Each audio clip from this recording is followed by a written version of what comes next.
সাইয়ারা প্রেম সঙ্গীত আর স্মৃতির মেলবন্ধনে তৈরি এক অসাধারণ গল্প। আজকে আমরা কথা বলবো সাইয়ারা মুভি নিয়ে।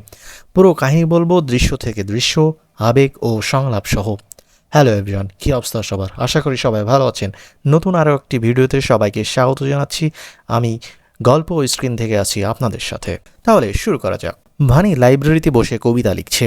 ভানি বাত্রা একজন কবি, সাংবাদিক। জীবনের বড় এক আঘাতের পরও সে চেষ্টা করছে নিজেকে সামলে নিতে।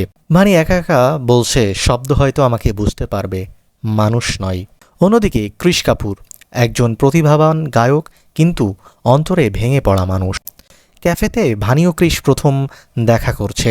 কৃষ বলছে, আপনার লেখা কবিতাগুলো পড়েছি, শব্দে যে এত গভীরতা থাকে জানতাম না। ভানি উচ্চরে বলে, আপনার গানে যে কষ্টের ছোঁয়া সেটা শুধু অনুভব করা যায়। এই কথোপকথন থেকেই শুরু হয় তাদের বন্ধন, শিল্পের মাধ্যমে একে অপরকে খুঁজে পাওয়া। স্টুডিওতে ভানি লেখা লিখছে, কৃষ গিটার বাজাচ্ছে। এমন সময় কৃষ বলে ওঠে, আমার এক বন্ধুর গার্লফ্রেন্ড চলে যাচ্ছে, যদি সেই গল্পে একটা গান বানাই। ভানি বলে, তাহলে নাম হবে সাইয়ারা। এভাবেই জন্ম নিল সেই গান যা তাদের জীবন বদলে দেবে। Road trip. হঠাৎ ভানি বলে ফেলেছে অন্য নাম। মাহেশ, তুমি? ও দুঃখিত, কৃষ। একটি ভুল নাম, কিন্তু তাতেই কৃষ বুঝে যায় ভানির হৃদয়ে পুরনো কষ্ট এখনও বেঁচে আছে।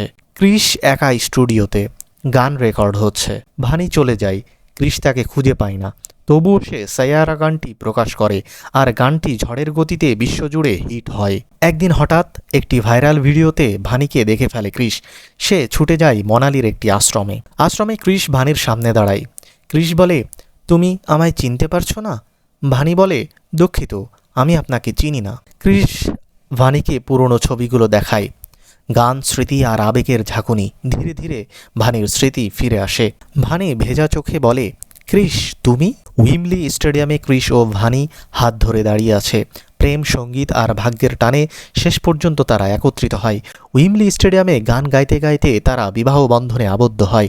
আমাদের গল্প শেষ নয়, এটা নতুন শুরু, বলে কৃষ। এটাই ছিল সাইয়ারা মুভির পূর্ণাঙ্গ কাহিনী। আপনার কেমন লাগলো এই গল্প কমেন্টে জানাতে ভুলবেন না, আর সাবস্ক্রাইব করুন আরও মুভি এক্সপ্লেনেশনের জন্য।